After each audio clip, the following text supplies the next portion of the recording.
여러분 이제 그 보고서를 작성하는데 내용 말고 페이지를 구성하는 것이 매우 중요합니다. 우리가 이제 대부분 그 디자인 영상학과 학생들이 이 수업을 듣고 있고 우리가 미술사와 디자인사를 공부하는 측면에서 보고서를 작성하는데 기본적으로 레이아웃이라든가 화면의 구성 또 미적 표현 이런 것들을 고려하지 않을 수가 없습니다. 여러분 지금 보시면 이제 전체적으로 페이지는 PPT 기준으로 한 10페이지 정도를 작성하시면 되고요. 우선 화면 구성에 대해서 얘기를 하겠는데 이제 그 우리가 이제 북 디자인을 하지 않습니까? 근데 이제 그거를 편집 디자인이라고 하죠. 그런데 그 편집 디자인이 그 신문 레이아웃에서 시작됐습니다. 그래서 아직도 미국 사람들이나 유럽 사람들은 이렇게 보면 그 신문에서 오는 듯한 그 레이아웃이 있죠. 근데 그 기준 중에 좌측 장렬 또는 좌우측 장렬이 매우 유리합니다. 요거나 요거. 물론 반대로 이렇게 할 수도 있겠죠. 중앙 배열은 제목 정도만 하지 좌우측에 공간이 많기 때문에 레이아웃 정리에 매우 어렵습니다. 그래서 좌우측 채움이나 좌우측 장렬이 권장합니다. 그리고 그 앞에서도 얘기를 했지만 그 나열식에 이렇게 문구를 드래그해서 길게 쓰는 것보다는 자신이 할 얘기들을 타이틀을 정하고 나는 이 페이지에서 세 가지를 얘기를 하는데 그 세 가지가 지금 녹색으로 표시된 거죠. 그리고 그 밑에 세부적인 내용들을 한 줄씩 이렇게 정리를 했습니다. 이런 식으로 정리를 하시고요. 사례를 보면 이거는 뭐 썩 좋지 않은 사례입니다. 이렇게 보시면 화면이 너무 복잡하죠. 요소도 많고. 그러니까 지금 이 페이지에서 가능한 건 요 한 페이지 정도가 가능할 것 같습니다. 아니면 이렇게 한 페이지. 근데 그걸 세 페이지 정도로 만들어서 한 페이지에서 주는 정보와 요소가 너무 많아서 복잡해 보이고 아름다움을 느낄 수가 없습니다.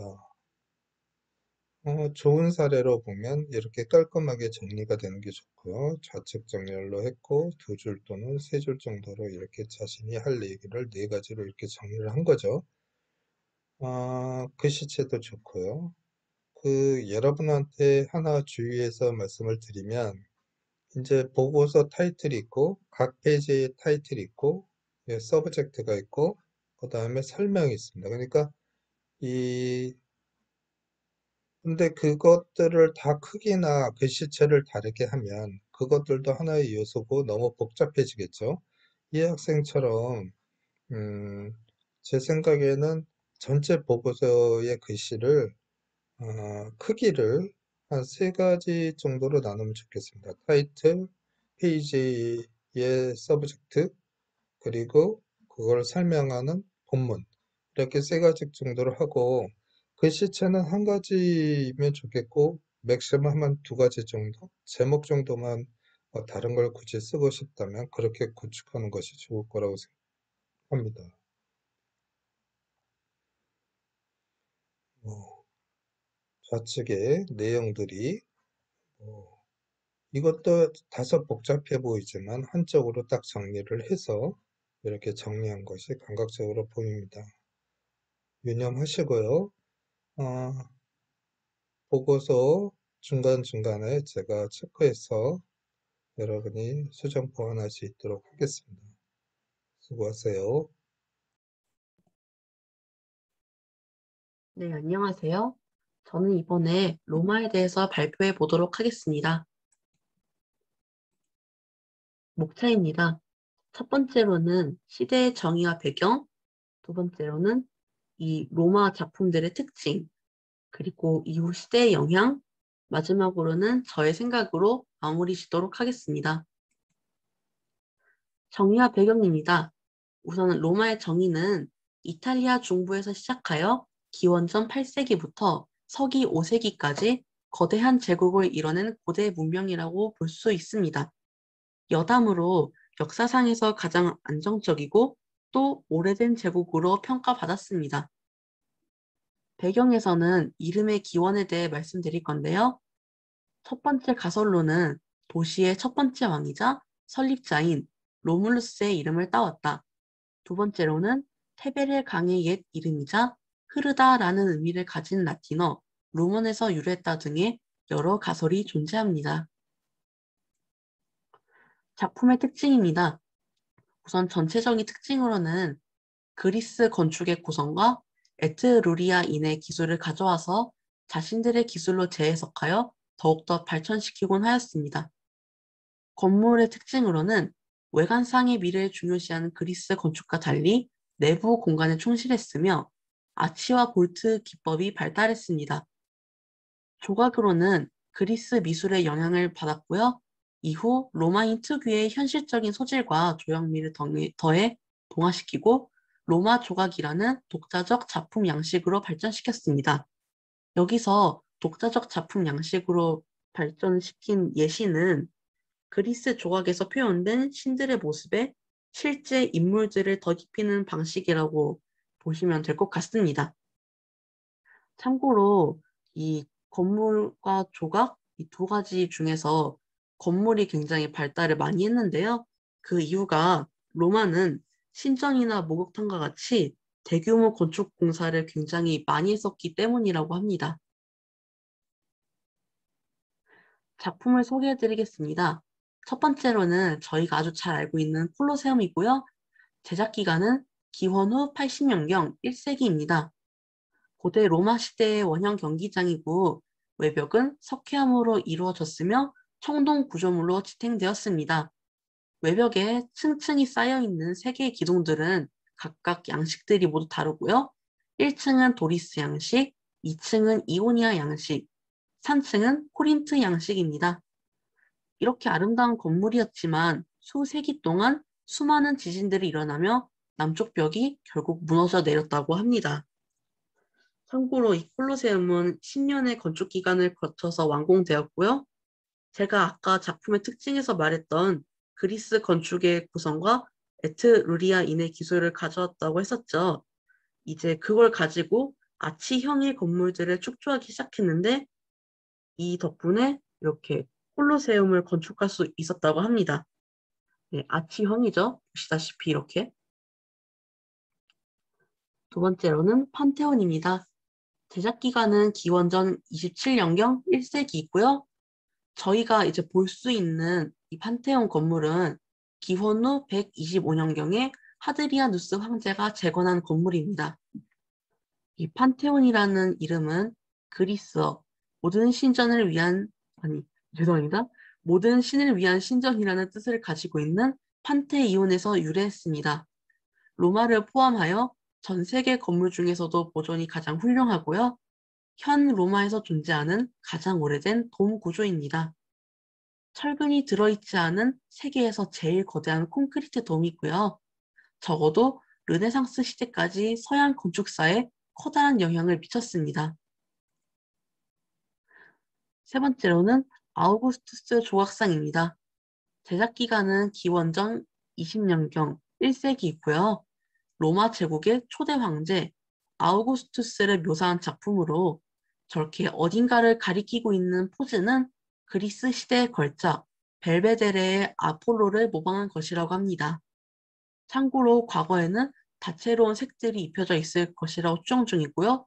세 번째 사진을 보시면 될 것 같습니다. 참고로 처음으로 한 인간을 신격화한 작품입니다.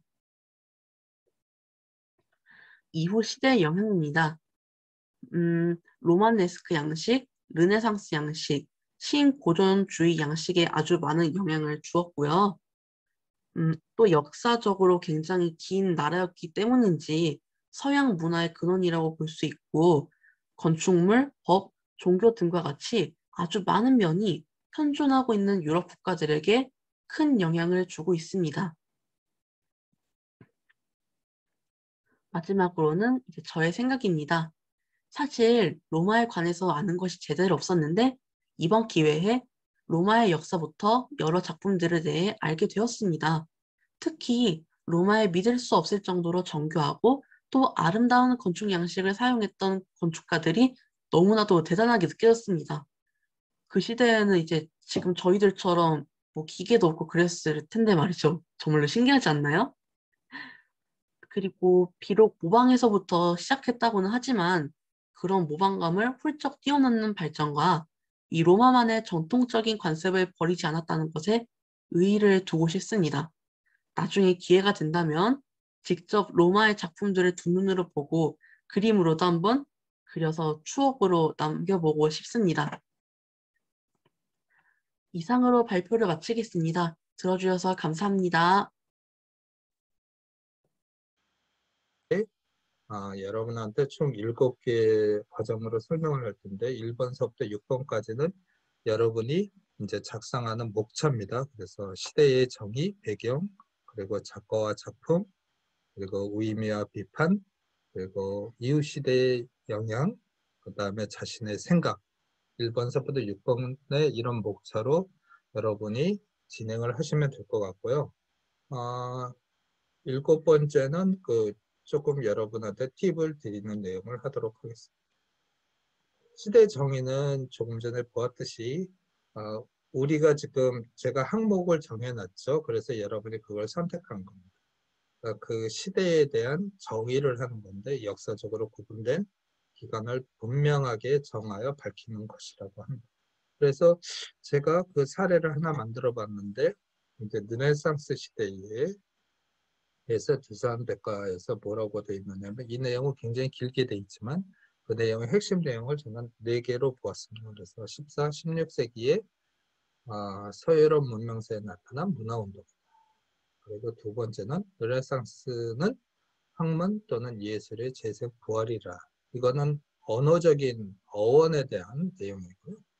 그리고 고대의 그리스 로마 문화의 이성으로 하여 이들을 부흥시킨다라는 건데 이 내용은 뭐냐면 중세 시대를 거치면서 인간의 존엄과 인간 사이의 많은 문제점을 어떻게 해결하실 것인가를 생각을 했는데 유럽 사람들은 흔히 이제 그리스 시대에 있었던 여러분 아시다시피 소크라테스 그리고 플라톤, 아리스토텔레스 이런 사람들의 그 철학적과 문화적으로 융성했던 그리스 시대의 인간 존엄, 인간 사랑에 대해서 모티베이션을 가지고 그것을 다시 현 시대에 옮기자라는 그런 부흥운동으로 보면 되겠습니다. 그리고 새문화를 창출해내는 운동으로 사회 전반적인 분야에 있어서의 혁명적으로 이루어졌던 것이다.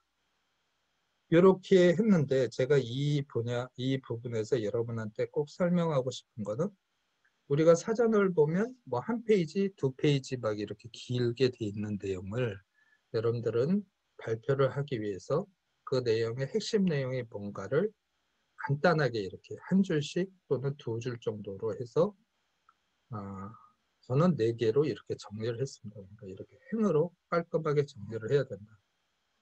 설명을 하면 프레젠테이션을 할 때 너무 긴 글을 서로 보지도 않고 발표자도 헷갈리니까 그걸 간략하게 정리하고 자기가 그것을 보완할 내용이 있으면 자기의 보고서 자료에다가 그 내용을 그 기록해놨다가 발표할 때 하면 되죠. 일종의 커닝 페이퍼, 뭐 프레젠테이션 페이퍼를 따로 만드는 것입니다.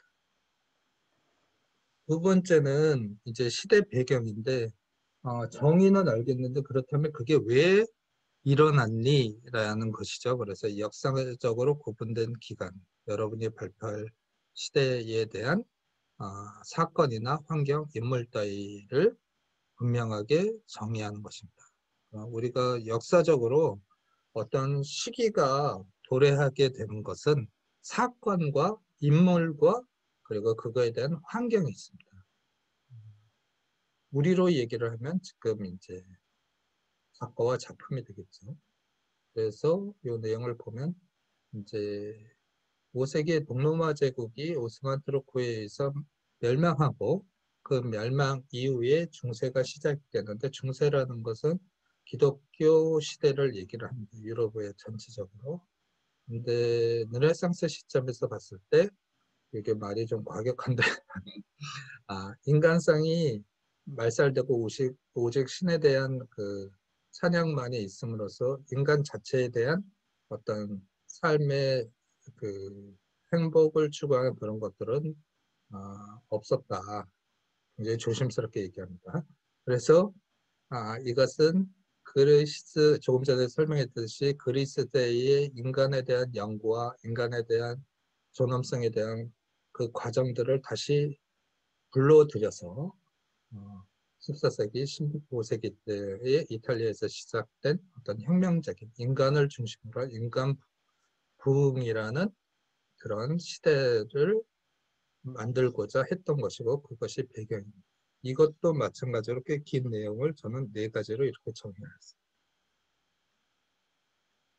조금 전에 얘기했듯이 그렇다면 그 결과물인 작가와 작품은 어떤 것이냐라는 거죠. 그래서 저가 미켈란젤로를 이렇게 얘기를 했는데 조금 전에 얘기했듯이 흔히 작가들은 전기 작품, 중기 작품, 그리고 말기 작품 이렇게 그 사람의 시대, 나이가 먹어가면서 초기, 중기, 말기에 이런 작품으로 흔히 구분을 합니다. 그래서 이 사람이 1475년서부터 1564년에 이탈리아의 어느 작은 마을의 행정관의 아들로 태어났다.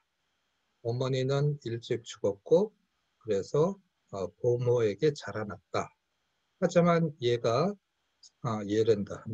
이런 위대한 미켈란젤로가 13세 때 그때 당시에 피렌체에 유학을 해서 화가 도메니코 기들란디오라는 그때 당시에 꽤 잘 나가는 화가에게 제자로 들어가게 됐는데 그의 천재성은 이미 13세 때 거기에서 나타났다라는 거죠. 이 사람의 어떤 그림을 다가가는 과정을 설명했고 그리고 베네치아의 그 로렌조 공의 베르로 그러니까 그 이 시기는 국가도 있었지만 가문이 굉장히 강대했는데요. 가문이 이제 뭐 왕가도 있고 굉장히 유명한 귀족의 가문도 있었고 뭐 그리고 그때 당시에 이미 길드나 뭐 이런 걸로 해서 상업적인 영역을 가지고 있는 가문들이 있었는데 그 가문들이 굉장히 그 영향력이 있었거든요. 그 영향력 있는 가문의 그 전문 화가 뭐 이런 걸로 인해서 작업을 하게 되는 거죠. 그러니까 지금으로 얘기하면 뭐 삼성이나 애플가에 소속된 전담 미술가 뭐 이런 것이죠. 초기는 어, 초기의 작품은 피에타라는 작품이 있는데요. 이 작품이다. 여러분 많이 보셨겠지만 미켈란젤로는 두 개의 피에타 작품이 있습니다. 첫 번째 작품인데요. 말기에 또 하나의 작품이 나옵니다. 여기서 보시면 제가 조금 전에 우리 수업을 어떻게 할 것인가 설명을 했는데 그러니까 지금 역사적인 흐름을 공부하는 거고 중간고사 이후에 작품에 대한 분석 이 작품이 왜 아름다운가에 대한 분석을 따로 공부할 겁니다. 그러니까 지금은 약간 두 가지가 섞여 있을 수도 있지만 역사적인 내용을 중심으로 합니다. 그래서 핵심적인 내용을 이렇게 하나, 둘, 세 가지로 이렇게 정리를 했고요. 이 피에타의 작품은 의미가 굉장히 있다는 겁니다. 하나님에 의해서 보호를 받고 현실적인 위협으로부터 수호되어 있는 그런 상태를 잘 설명하고 있다라는 거고요. 여기에서 보면 정교한 예수의 근육 묘사와 마리아의 옷주름을 보면 이라는 표현이 있는데 그 근육 묘사라는 것이 이 르네상스 시대의 가장 특징적인 것이라고 할 수 있는데 이유는 뭐냐면 그 이전에는 종교 시대이기 때문에 인간에 대한 연구가 없었고 동양도 마찬가지지만 인간의 해부가 굉장히 금기돼 있었죠. 그렇지만 르네상스 시대에 이제 과학의 발달과 뭐 신대륙의 발견, 지동설 뭐 이런 것들의 발전으로 해부학이 발달하게 됐습니다. 그래서 그것이 그 조각상에 반영이 된 거죠. 그래서 르네상스 시대에 특히 미켈란젤로의 작품을 보면 다비드상이나 이런 걸 보면 손이나 이런 거에 그 뭐죠? 이 핏줄 그리고 잔근육 그러니까 겉에서 보지 않고 안에서부터 나오는 그런 예술적인 표현들이 나옵니다. 이것이 아, 르네상스의 특징이죠. 다른 시대와. 중기 시대를 보면 천지창조인데요. 레오나르도 다빈치의 최후의 심판과 함께 시스티나 성당의 둥근 천장 위에 이제 이 작품을 하게 됐는데 그 이거에 대한 간단한 에피소드를 얘기하면 천지창조를 할 때 사람이 천재성이 있으니까 주변에서 많은 시기가 있었습니다. 아, 미켈란젤로는 조각만 하고 회화는 아마 하지 못할 거야 라고 해서 많은 에피소드 속에서 이 작업을 시작하게 됐는데 이 천재가 90년 동안 살면서 가장 힘들었던 작업이었다고 합니다. 그러니까 육체적으로도 힘들고 정신적으로도 힘들죠. 그렇지만 이것이 그 미술가들과 평가자들은 숭고한 세월이라고 합니다. 이 사람에게 있어서 가장 필요했던 시기라고 생각을 하는 거죠.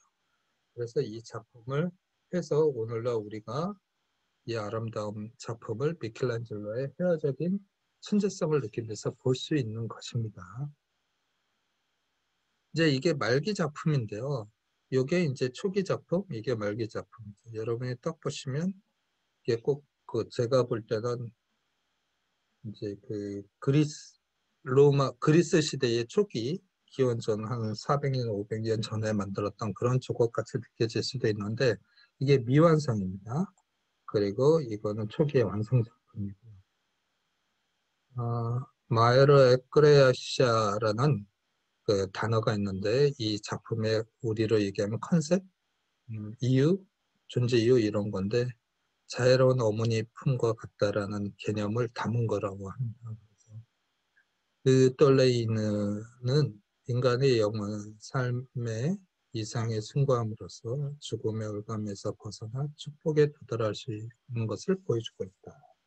이렇게 이 작품에 대해서 평가했습니다.